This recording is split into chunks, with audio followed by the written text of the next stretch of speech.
है। ये एक एलिजी है, ध्यान रखिएगा भाई, ये एक एलिजी है। पहली बात तो ये पोएम एक एलिजी है, Walt Whitman, O captain my captain. और एलिजी किसके लिए लिखी जाती है? जब किसी व्यक्ति की मृत्यु हो जाती है। और किसके ऊपर लिखी है उन्होंने ये एलिजी? अब्राहम लिंकन, अमेरिका के जो राष्ट्रपति थे अब्राहम लिंकन, उनकी डेथ के ऊपर उन्होंने ये पोएम लिखी है। Introduction to the poet poem पर आइए 382 पेज नंबर पे, देखिए दोस्तों। Walt Whitman's poem "O Captain, My Captain" is an elegy on the death of Abraham Lincoln, 16th President of the United States of America. USA के, United states of America के 16वें राष्ट्रपति Abraham Lincoln की मृत्यु के ऊपर उन्होंने ये poem लिखी है दोस्तों, ध्यान रखिएगा, मोस्ट इंपॉर्टेंट है ये, ठीक है, अब्राहम लिंकन की डेथ के ऊपर। तो ये एक एलिजी का एग्जाम्पल है। And true to the tradition of writing an elegy, और जैसा कि एलिजी राइटिंग की ये ट्रेडिशन रही है, एलिजी राइटिंग की ये परंपरा रही है, that Lincoln's name is not mentioned in the poem, कि जिस व्यक्ति के ऊपर जो है एलिजी लिखी जाती है उस व्यक्ति का नाम जो है उस राइटिंग में मेंशन नहीं किया जाता है। इंट्रोडक्शन में मेंशन कर सकते हैं, पोइट्री में जो है उस व्यक्ति का नाम मेंशन नहीं किया जाता है, जिस व्यक्ति की ऊपर जो है वो पोइट्री लिखी जाती है, एलिजी लिखी जाती है। मरने वाले व्यक्ति का नाम पोइट्री में नहीं होता है, ये एलिजी लिखने की परंपरा रही है, ठीक है। तो बिल्कुल इसी परंपरा को फॉलो करते हुए वॉल्ट विटमैन ने अपनी पूरी पोएम में कहीं पर भी अब्राहम लिंकन का नाम मेंशन नहीं किया है, और उन्होंने केवल अब्राहम लिंकन को माय कैप्टन कहकर के पुकारा है, माय कैप्टन, कैप्टन, कैप्टन। तो ये कैप्टन किसके लिए आया है? अब्राहम लिंकन के लिए।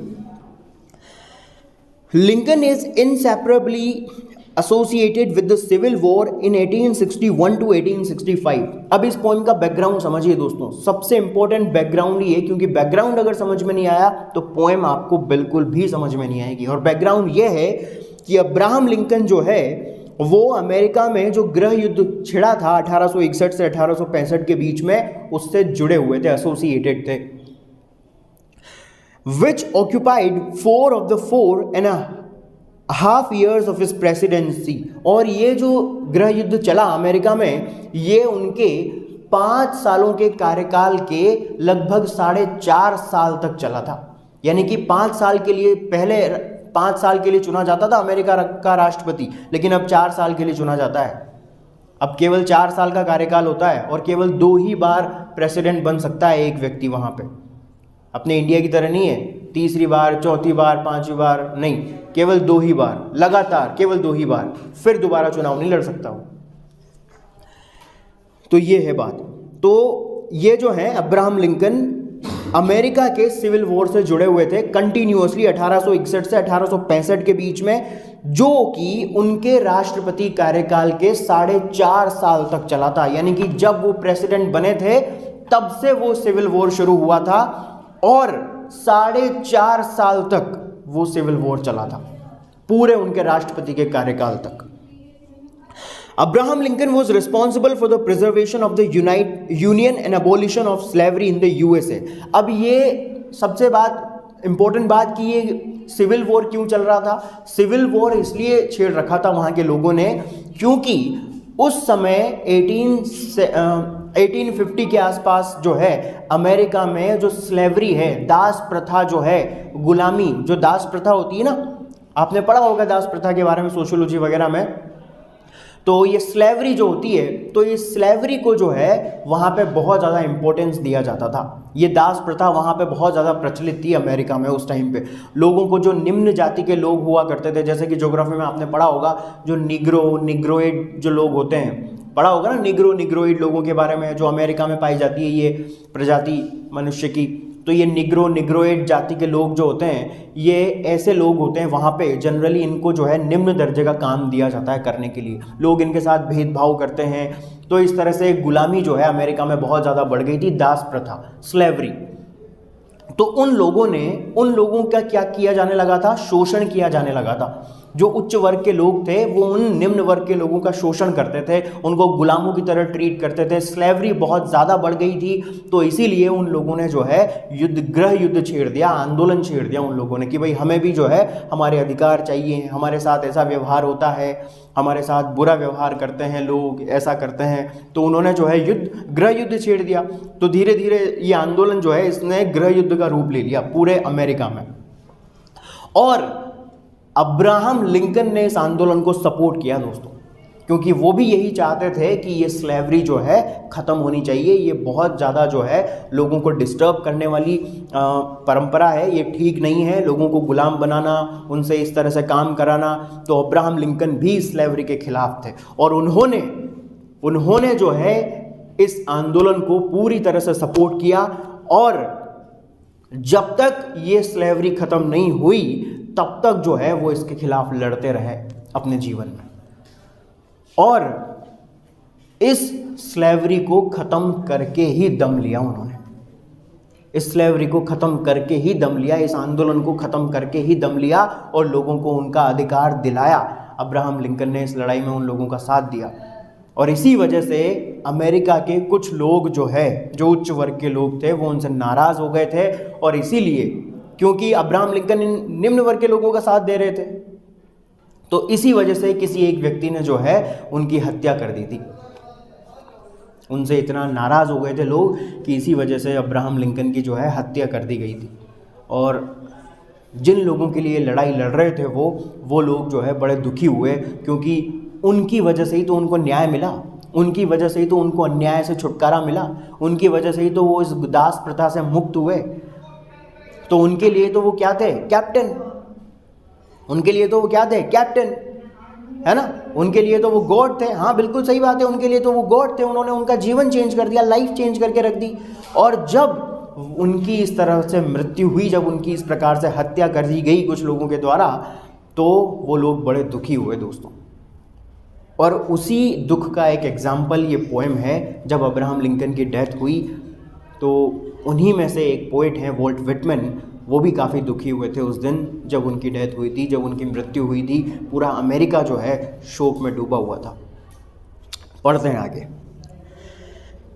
तो उन्होंने, Lincoln was responsible for the preservation of the union.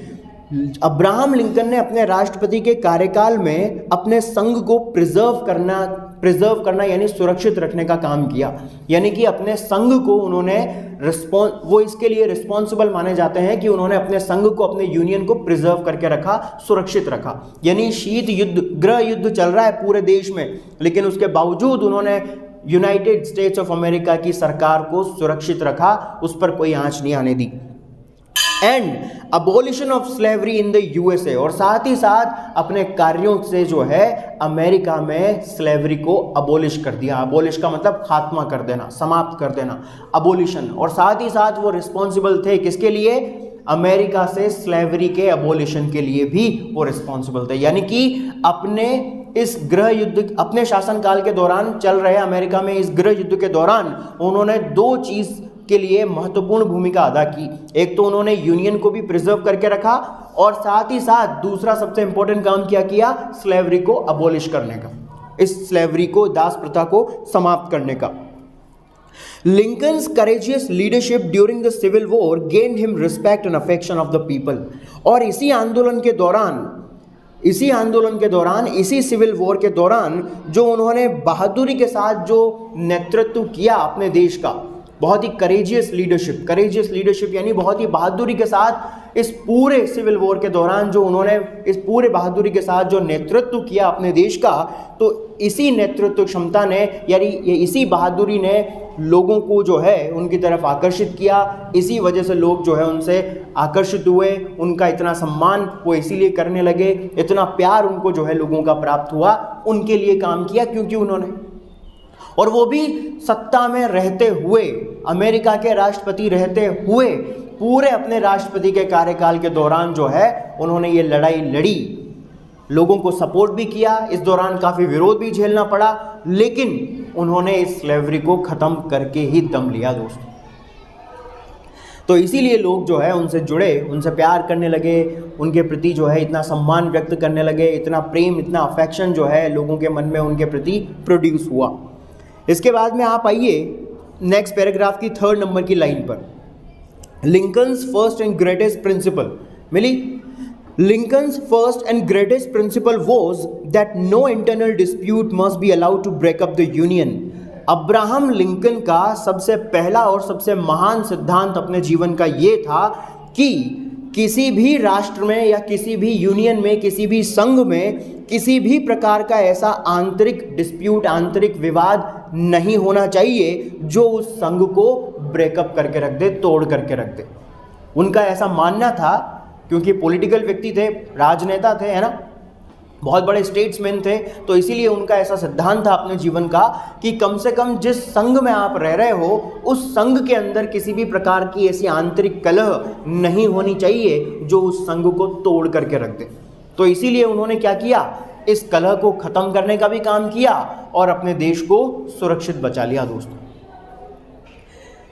As the war was coming to an end, और जैसे ही स्लेवरी के विरोध में चलाया जा रहा जो ये युद्ध था, दास प्रथा के विरोध में चलाया जा रहा अमेरिका में जो ये युद्ध था, जैसे ही ये समाप्त हो रहा था, यानी कि जैसे ही ये एंडिंग की ओर बढ़ रहा था, इसी दौरान Lincoln was assassinated on 14th of April 1865 in a theatre bye John Wilkes booth. इसी दौरान 14 अप्रैल 1865 को एक थिएटर में जॉन विल्क्स बूथ नाम के व्यक्ति द्वारा उनकी हत्या कर दी गई थी।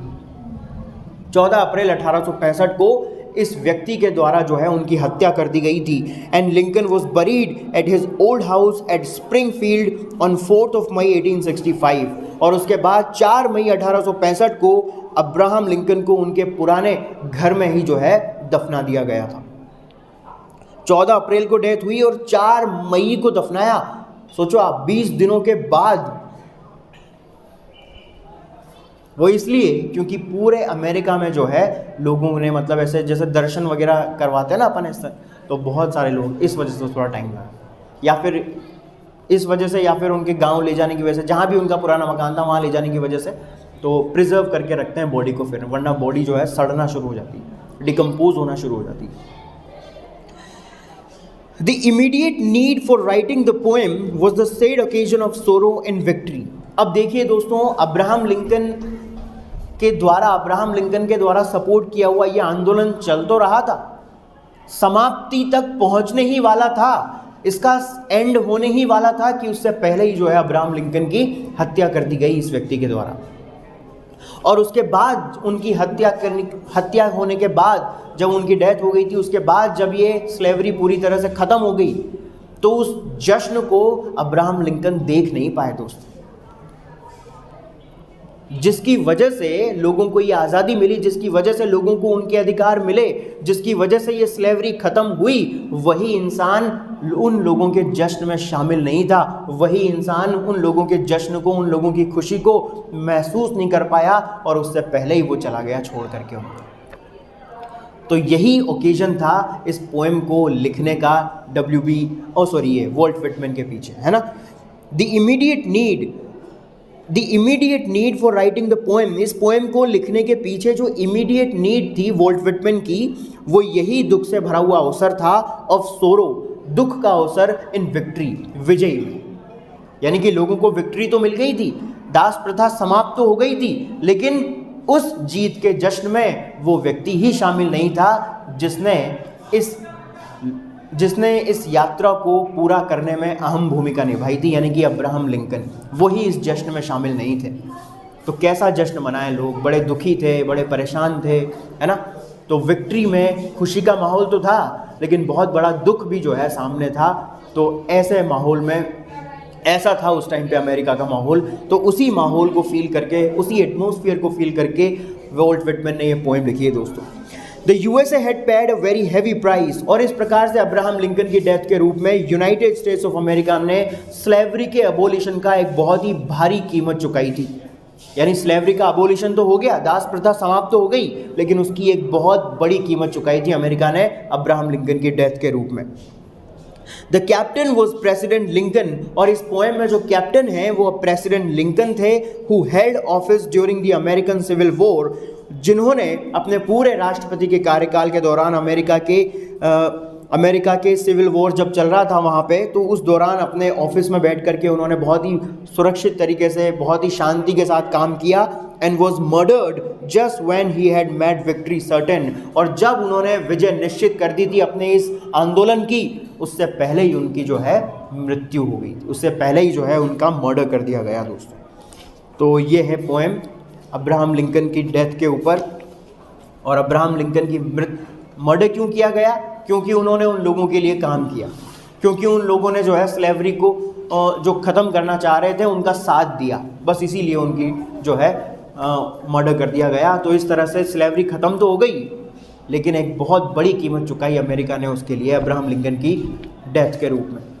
लेकिन और सबसे बड़ी बात तो ये कि जिस व्यक्ति की वजह से ये स्लेवरी ख़त्म हुई, उसी व्यक्ति को वो जश्न में शामिल नहीं कर पाए अमेरिका के लोग, वही व्यक्ति उस जश्न को देख नहीं पाया, लोगों की विक्ट्री को, उनकी खुशी को देख नहीं पाया। तो पढ़ेंगे इसके बारे में कल, ठीक है। चलिए भाई करते हैं स्टार्ट हमारी poem O captain my captain by Walt Whitman. ठीक है दोस्तों, एलिजी का एग्जाम्पल है और अब्राहम लिंकन की डेथ के ऊपर उन्होंने ये पोएम लिखी है। और अब्राहम लिंकन के बारे में और इस पोएम के बारे में हमने लास्ट वाली क्लास में जाना था कि किस तरह से अब्राहम लिंकन ने जो है अमेरिका को स्लेवरी से मुक्त कराने के लिए एक युद्ध लड़ा, मतलब युद्ध नहीं, एक तरह से विरोध जो है किया इस चीज़ का, और एक लड़ाई लड़ी इस चीज़ को लेकर के, और अमेरिका को स्लेवरी से फ्री कराने के लिए, और जो निम्न वर्ग के लोग थे उनको स्लेवरी से फ्री कराने के लिए। और जब तक वो प्रेसिडेंट रहे तो 5 सालों तक, उसमें से लगभग पूरे 5 सालों तक जो है उन्होंने ये लड़ाई लड़ी, जब तक कि उनका प्रेसिडेंशियल जो टेन्योर है वो समाप्त नहीं होगा, जब तक उनका कार्यकाल समाप्त नहीं हुआ तब तक ये सिविल वॉर अमेरिका में चलता रहा, ये लड़ाई जो है स्लेवरी के अगेंस्ट चलती रही। लेकिन ये कैंपेन, ये लड़ाई अपने अंत तक पहुंचने ही वाली थी। उससे पहले ही जो है एक व्यक्ति के द्वारा एक थिएटर में जो है अब्राहम लिंकन की हत्या कर दी गई, और अब्राहम लिंकन जो है इस लड़ाई को समाप्त होते हुए देख नहीं पाए, लोगों को जश्न मनाते हुए नहीं देख पाए। जॉन विल्क्स बूथ, तो इसने उनकी हत्या कर दी थी, और वो जो है पूरा अमेरिका शोक में डूब गया था। सभी लोग जो है दुखी हो गए थे, क्योंकि जिस व्यक्ति की वजह से ये चीज़ उनको हासिल हुई थी, जिस व्यक्ति ने इस स्लेवरी को समाप्त करने में अहम भूमिका निभाई थी, वही व्यक्ति उनके जश्न में शामिल नहीं था। इस बात का उनको सबसे ज़्यादा दुख था, उन सभी लोगों को। और स्पेशली यहाँ पर जो वॉल्ट विटमन है, उन्हें भी जो है इसी बात का दुख है, और इसीलिए जो है उन्होंने ये पोएम लिखी है। वॉल्ट विटमन अमेरिका से बिलोंग करते हैं ये पोइट, ध्यान रखिएगा, है ना, अमेरिकन पोइट है अब तक के वॉल्ट विटमन, ध्यान रखिएगा। चलिए अब एक और बात यहाँ पर मैं आपको बता दूं कि ये पूरी पोएम जो है मेटाफरिक स्टाइल में लिखी है। पूरी की पूरी जो पोएम है ये एक मेटाफरिक स्टाइल में लिखी हुई पोएम है, बिल्कुल जैसा कि हमने on first looking into Chapman's Homer पढ़ी थी। जैसे वहाँ पर पूरी पोएम मेटाफरिक स्टाइल में थी, यानी कि उन्होंने व्हीकल फॉर्म में पूरी पोएम लिखी थी, और व्हीकल को पढ़ करके टेन्योर को अपने को खुद को समझना था। ठीक उसी तरह से यहाँ पर भी उन्होंने मेटाफरिक स्टाइल में, यानी कि व्हीकल के फॉर्म में पूरी पोएम लिखी है, तो व्हीकल को पढ़ करके टेन्योर को हमें खुद समझना है। क्लियर? अब वापस से वही, सबसे पहले टेन्योर क्या है और व्हीकल क्या है। तो व्हीकल इस पोएम में जो यूज हुआ है वो हुआ है शिप। सबसे ज्यादा जो व्हीकल यूज हुआ है वो हुआ है शिप, और शिप का जो टेन्योर है वो है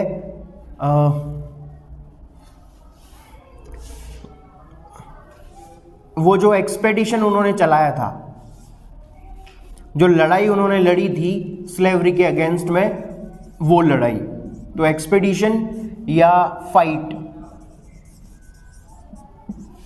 है ना, या फिर आप कह दो अपोज, जो उन्होंने विरोध किया था इस चीज का, है ना।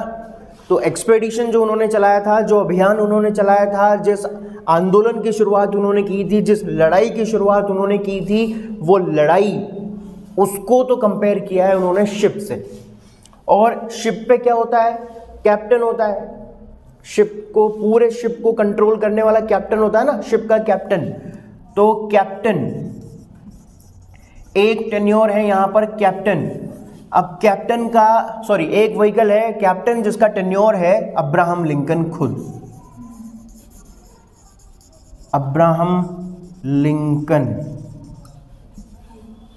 ठीक है, अब्राहम लिंकन, यानी कि इस शिप को कंट्रोल करने वाले कैप्टन कौन है? Abraham Lincoln. यानी कि ये जो लड़ाई उन्होंने शुरू की, ये जो अभियान स्लेवरी के अगेंस्ट में उन्होंने शुरू किया, इस अभियान को शुरू करने वाले कौन है? Abraham Lincoln. ठीक है, क्योंकि इन्हीं के लीडरशिप में जो है, क्योंकि इनका भी फुल सपोर्ट था उन लोगों को, वो भी यही चाहते थे कि वाकई में स्लेवरी जो है अमेरिका से समाप्त होनी चाहिए। तो इसीलिए इस पूरे आंदोलन को सपोर्ट था अब्राहम लिंकन का। तो इसीलिए शिप का कैप्टन कौन हो गए? Abraham Lincoln. शिप हो गया, टेन्योर हो गया, और एक है ट्रैवल, जर्नी। हाँ भाई देखो, अब एक चीज और यहाँ पे इंपॉर्टेंट है इस पोएम में, और वो ये है कि देखो, जैसे सपोज कीजिए ये कोई टाइमलाइन है, टाइमलाइन मतलब समय की रेखा है ना, ये कोई टाइमलाइन है। तो अब्राहम लिंकन जैसे सपोज कीजिए यहाँ पे प्रेसिडेंट बने थे इस वाले पॉइंट पर, है ना, और यहाँ पर जाकर के उनके 5 साल खत्म हो रहे हैं, तो ये उनका प्रेसिडेंशियल टेन्योर हो गया, है ना, राष्ट्रपति का कार्यकाल हो गया। ये उनके, ये पूरी समयावधि 5 साल की उनका जो है कार्यकाल हो गया उनका। अब इसको 5 साल में डिवाइड कर दो, 1 2 3 4 5, ये पूरे 5 साल हो गए, है ना, एक टाइमलाइन पे हम समझ रहे हैं। तो फॉर एग्जांपल जैसे कि उन्होंने अपने प्रेसिडेंशियल टेन्योर को जैसे ही जिस पॉइंट पे शुरू किया था, तो इस वाले पॉइंट से उन्होंने जो है फॉर एग्जांपल 1 साल यहाँ पे कंप्लीट हो रहा है, 2 यहाँ पे, 3 4 और ये 5 साल यहाँ पे कंप्लीट हो रहे हैं। तो सपोज कीजिए कि अपने प्रेसिडेंशियल टेन्योर के 1 ईयर कंप्लीट होने से पहले ही उन्होंने इस वाले पॉइंट से जो है इस आंदोलन की शुरुआत की। फॉर एग्जांपल उड़ा दो झंडी, है ना, यहां से उन्होंने जो है इस आंदोलन का बिगुल बजाना शुरू कर दिया, और ये आंदोलन की शुरुआत हुई और ये आंदोलन चला जब तक कि उनका कार्यकाल समाप्त नहीं हो गया। लगभग फॉर एग्जांपल हमने माना कि यहां तक जो है ये आंदोलन चला, और यहां पर जाकर के ये आंदोलन समाप्त हो गया, और यहां पर जाकर के उन लोगों को जो है उस स्लेवरी से मुक्ति मिल गई, है ना। तो ये यहां से लेकर के यहां तक का ये पूरा जो टाइम हुआ, जब तक ये एक्सपेडिशन, जब तक ये फाइट, जब तक ये अपोज चल रहा था, यहां से लेकर के यहां तक का पूरा ये जो टाइम रहा है इस ये एक्सपेडिशन का, तो ये हो गई इस शिप की जर्नी। भैया आंदोलन चल रहा है ना, तो ये क्या है? जहाज ही तो है ये बना दो इसमें,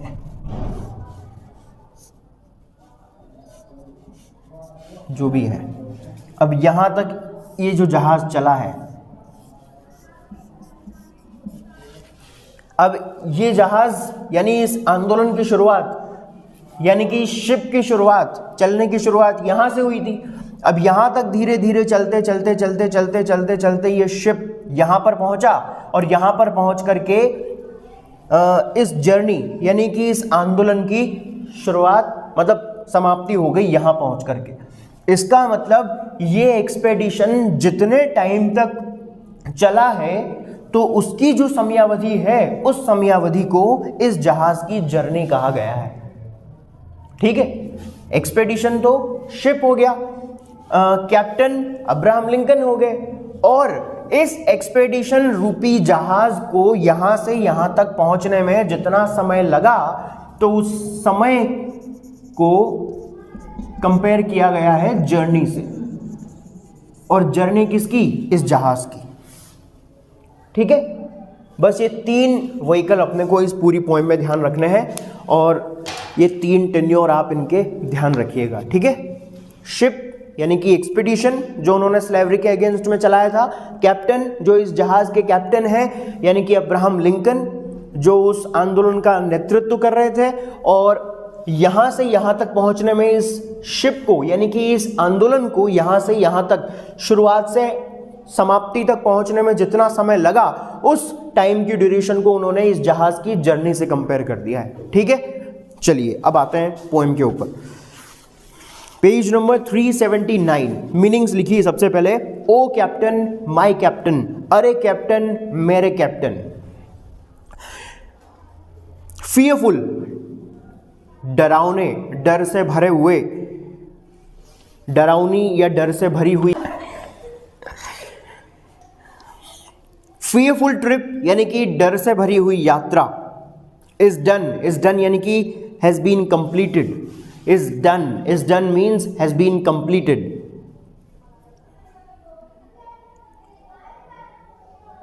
इसके नीचे है द शिप, यानी कि आपको पता है ही सही शिप का मतलब क्या है। वेदर्ड को अंडरलाइन करके लिखिए, come through the storm. Weather का मतलब मौसम होता है ना।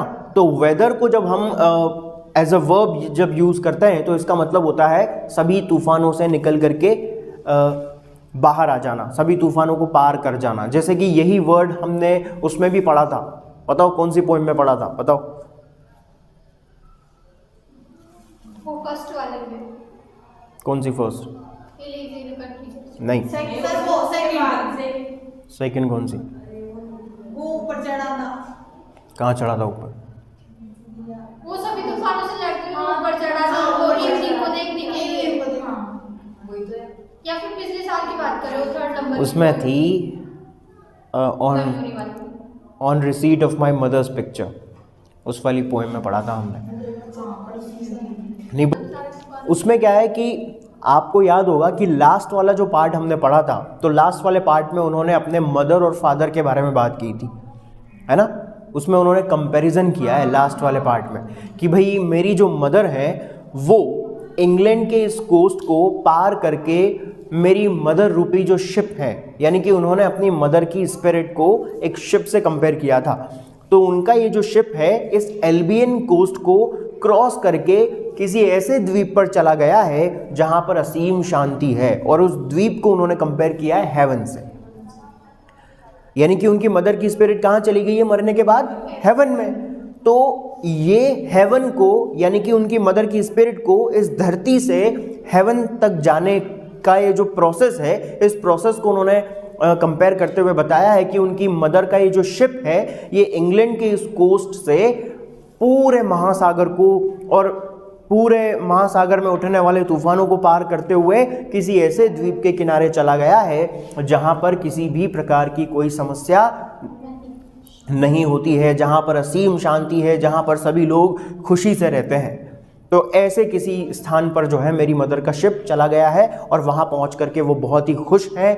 और उसके बाद उन्होंने अपने फादर के बारे में भी बात की थी, यानी कि काफ़ी समय पहले जो है मेरे पिताजी जो है वो भी मुझे छोड़कर चले गए थे। यानी कि मेरे पिताजी जो है, यानी जिसको भी उन्होंने शिप से कंपेयर किया है, तो मेरे पिताजी का जो ये शिप है वो भी जो है इस एल्बियन कोस्ट को क्रॉस करके उसी द्वीप पर चला गया है जहाँ पर मेरी मदर ऑलरेडी वहाँ पर है उस स्थान पर। तो वहाँ पर आया था ये वर्ड वेदर। पढ़ना एक बार, अच्छी पोएम है वो, सिंपल है, समझ में आ जाती है ना। अगर समझ में आ जाए, देखो समझ में आना ही सबसे इम्पोर्टेंट है। अगर समझ में आ जाए, समझ में आते ही हर चीज़ सिंपल बन जाती है। ठीक है, वो बात अलग है कि आप समझना नहीं चाह रहे। ठीक है, तो ऐसी कोई भी चीज़ नहीं है इस दुनिया में जो आपको समझ में ना आ सके। बस फ़र्क ये है कि आप उसमें इंटरेस्ट नहीं दिखा रहे, है ना, आप उसमें रुचि नहीं दिखा रहे, बस ये बात। कौन से?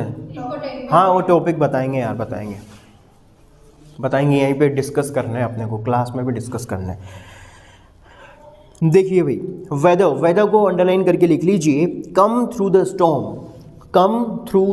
स्टॉर्म, यानी कि महासागर में उठने वाले सभी तूफानों को पार करके आगे बढ़ जाना। एवरी रैक को अंडरलाइन करके लिखिए, डेंजर खतरा। प्राइज यानी कि उपहार, सॉट, सीक की सेकंड फॉर्म है सॉट, SEE के सीक, सीक यानी पाना, सॉट यानी पाया, पाया। वॉन, वॉन का मतलब विक्ट्री, वॉन विक्ट्री। इसके नीचे है पोर्ट, बंदरगाह यानी किनारा, पोर्ट बंदरगाह यानी कि किनारा। बेल्स यानी घंटियां, बेल्स घंटियां। इसके नीचे है एक्सल्टिंग, एक्सल्ट का मतलब खुशियां मनाना, खुश होना, बहुत ज़्यादा खुश होना, खुशियां मनाना, बहुत ज़्यादा खुश होना।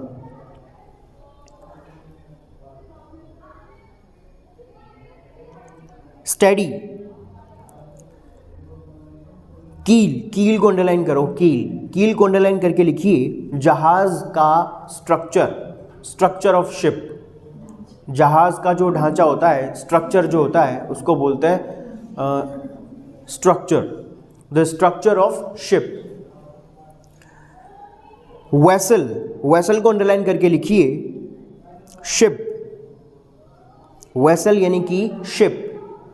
वेसल का मतलब पात्र होता है, पात्र, जैसे कोई बर्तन वगैरह होता है ना, उसको बोलते हैं वेसल। कोई बर्तन जैसे भगोनी, बाउल हो गया, जिसमें कुछ चीज़ रख सकें अपन, उसको बोलते हैं वेसल, बर्तन या पात्र। ग्रिम, ग्रिम को अंडरलाइन करके लिखिए स्टर्न, कठोर, ग्रिम स्टर्न कठोर।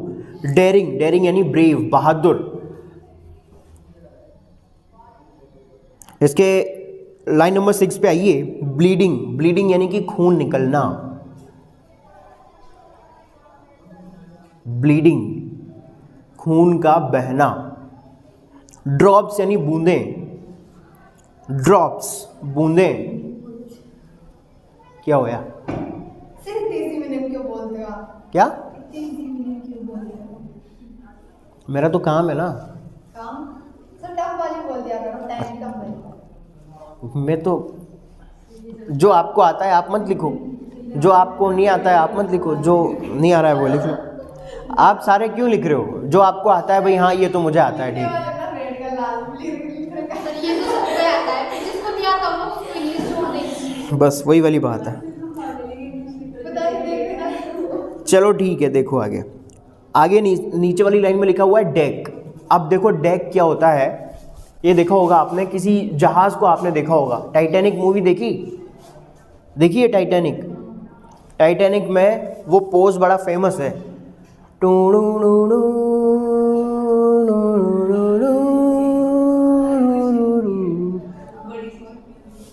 टाइटैनिक।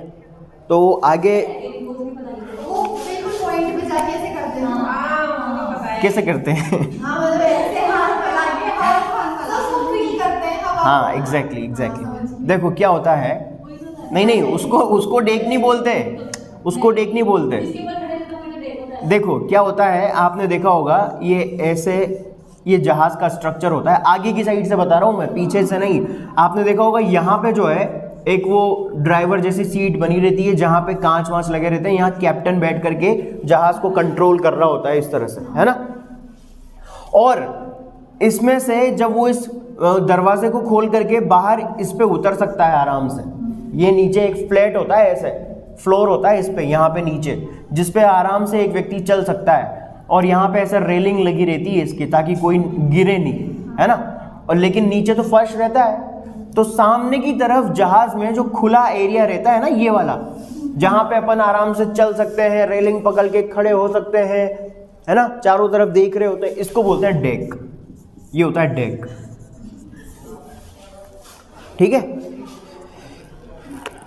उसको नहीं बोलते हैं। उसके बाद में है लाई, लाई का मतलब लेटे रहना। इसके नीचे है फॉलन, पड़े हुए। कोल्ड, कोल्ड को अंडरलाइन करके लिखिए लाइफलेस, यानी पूरी बॉडी जो है कोल्ड हो गई उनकी, लाइफलेस हो गई, क्योंकि हाथ पैर बिल्कुल ठंडे पड़ जाते हैं, बिल्कुल एकदम मरने के बाद, बिल्कुल एकदम जान नहीं रहती, मतलब सुन्न पड़ जाते हैं, तो उसको बोलते हैं लाइफलेस, कोल्ड। इसके नीचे है राइज अप, उठिए, उठना, राइज अप, उठना। इसके नीचे वाली लाइन पर आइए, फ्लंग, फहराना, फ्लंग, फहराना। हाँ फहराना, झंडा फहराना, फहराना, फहराना, फहराना होता है, फहराना, फह होता है, फह। फहराना होता है। आप फिर कहाँ से कर रहे हो? अरे फहराना।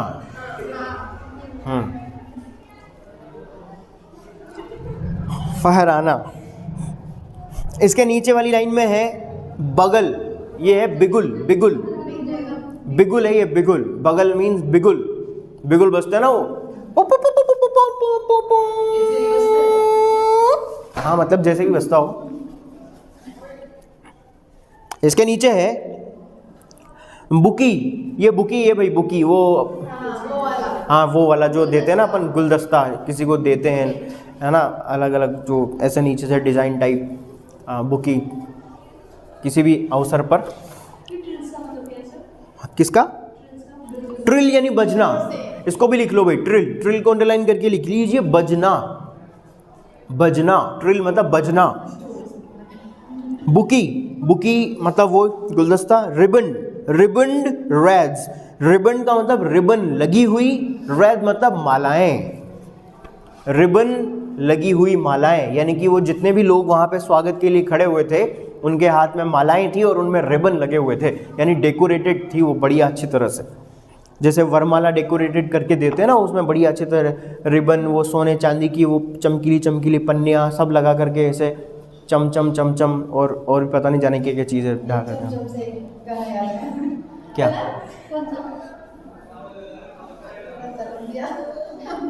उसमें आता है ये वर्ड इसके नीचे वाले लाइन पर आइए, शोर, शोर्स का मतलब किनारे, किनारे। अक्राउडिंग यानी कि भीड़ भरे, भीड़ से भरे हुए, अक्राउडिंग यानी भीड़ से भरे हुए। इसके नीचे है कॉल, पुकारना, कॉल पुकारना। स्वेइंग, स्वेइंग का मतलब हिलते हुए, स्वेइंग हिलते हुए। मास, मास का मतलब विशाल जनसमूह, लोगों के बहुत सारे जनसमूह को, बहुत भयंकर भीड़ को अपन बोलते हैं मास। एक मास पिक्चर भी है साउथ की, मास, है ना, मास। शुरू में मैं उसको, अच्छा पहली बार जब मैंने वो मूवी देखी थी ना, बड़ी फेमस मूवी है वो, है ना, हाँ, तो नागार्जुन, नागार्जुन नाम है उसका, हाँ रियल में तो बता रहा हूँ, हाँ रियल मूवी का तो मेरे को भी ध्यान नहीं है, मूवी में तो मास ही ध्यान, मास नाम से। अच्छा शुरू में वो तो नाम भी मुझे अब पता लगा है ना, वरना पहले तो मैं जब भी वो एक्टर कहीं पे किसी मूवी में नजर आता था ना, अरे ये तो मास है, मास, मास, अरे ये तो मास है, मास। तो मास, कौन है तू? मैं हूँ मास, और मास जब आएगा तो तूफान उठेगा। स्टाइल छोड़ो, हाँ वो वहाँ पे देखो, वहाँ पे चौराहे पे वो मारने के लिए आता है, जब ऐसे पैर हिलाता है, पैर हिलाते ही बरबुलिया उठ जाता है वहाँ पे, हाँ ये क्या बात है? ये हाइपरबोली का एग्जाम्पल है, हाइपरबोली का एग्जाम्पल, हाँ पैर हिलाते ही ऐसे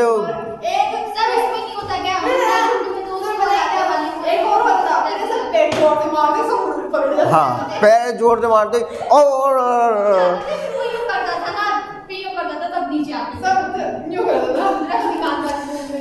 रजनीकांत का तो आप पूछो ही मत, वो तो सामने से अगर कोई गोली मारे ना तो वो गोली को ही पकड़ लेता है, और फिर यूं करके यूं उछाल के फिर वापस यूं मार देता है, तो वापस जाके लग जाती है सामने वाले आदमी को। वो सबसे खतरनाक आदमी है। हाँ ये भयंकर वाली हाइपरबोली, मतलब हाइपरबोली के रिकॉर्ड तोड़ रहे हो तुम यार, हाइपरबोली भी शर्मिंदा हो रही है यहाँ पे। अरे कम से कम मेरा अस्तित्व तो बचा लेने दो, गजब कर रहे हो यार। गोलियों को रोक करके, हाथ से पकड़ करके, हाथ से, मतलब बंदूक की आवश्यकता ही नहीं उस आदमी को, वो हाथ से ही, वो अगर यूं भी करे ना तो जिसमें गोली सामने वाले को जाकर के लग जाए, वो बड़ा डेंजरस आदमी है। मास यानी विशाल जन समूह। ईगर, ईगर का मतलब उत्सुक, ईगर उत्सुक।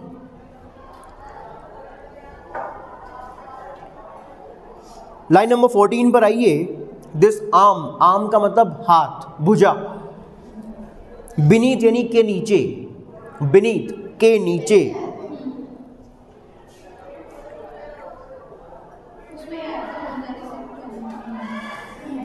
नेक्स्ट पेज पर आइए। फर्स्ट वाली लाइन में है पेल। पेल का मतलब पीला पड़ जाना। पेल यानी पीला, स्टिल यानी शांत। आगे लिखा हुआ है स्टिल, स्टिल यानी शांत। इसके नीचे वाली लाइन में है he has no pulse. Pulse का मतलब होता है नब्ज। नब्ज चलती है ना व्यक्ति की, वो डॉक्टर चेक करता है पल्स। पल्स चेक करता है अपनी पल्स कितनी आ रही है इसकी, तो नब्ज, नब्ज बोलते हैं उसको, नब्ज। इसके आगे लिखा हुआ है विल। विल, विल का मतलब विल पावर, उनके इच्छा शक्ति। इच्छा शक्ति से मतलब नहीं है यहाँ पे, यहाँ पे मतलब है लाइफ। लाइफ से मतलब है यहाँ पे विल। विल यानी लाइफ, उनकी लाइफ से मतलब है यहाँ पर। इसके नीचे वाली लाइन पर आइए, शिप इज एंकर्ड। एंकर का मतलब होता है, देखो एंकर हर जहाज, हर नाव में होता है दोस्तों। आपने देखा होगा एक इस तरह की स्ट्रक्चर होती है लोहे की, और ऐसे इस तरह की, और इसके पीछे रस्सी बंधी रहती है। जैसे ही नाव किनारे पर आती है तो वो लोग जो है किनारे पर एक खूंटा ऐसा लगा रहता है, तो ये चीज़ इसके इधर डाल करके और ऐसे फंसा दिया जाता है। इससे क्या होता है, नदी के बहते पानी के साथ नाव बहती नहीं है, तो इसको बोलते हैं एंकर। क्या? एंकर। एंकर्ड, तो एंकर्ड का मतलब खूंटा डाल देना, मतलब जहाज किनारे पर आ गया मतलब है ना, और कैप्टन ने खूंटा डाल दिया, एंकर्ड कर दिया मतलब शिप को। Safe and sound. Safe and sound का मतलब है सुरक्षित रूप से, सुरक्षित और शांतिपूर्वक तरीके से। सेफ एंड साउंड, सुरक्षित और शांतिपूर्वक तरीके से। आगे लिखा हुआ है वॉयज। वॉयज का मतलब होता है समुद्री यात्रा। वॉयज, ये तो काफी अच्छा मीनिंग है। वॉयज मतलब समुद्री यात्रा। क्लोज्ड एंड डन, पूरा अंडरलाइन करके लिख लीजिए, कंप्लीटेड। क्लोज्ड एंड डन, पूरा अंडरलाइन करके लिखिए, कंप्लीटेड। इसके नीचे है विक्टर शिप। विक्टर शिप मतलब ऐसा शिप जिसको विक्ट्री हासिल हुई हो। विक्टर शिप, विजयी जहाज, ऐसे लिख लीजिए, विजयी जहाज, विजयी जहाज। इसके नीचे है ऑब्जेक्ट। ऑब्जेक्ट है पर्पज। पर्पज, ऑब्जेक्ट मीन्स उद्देश्य, पर्पज।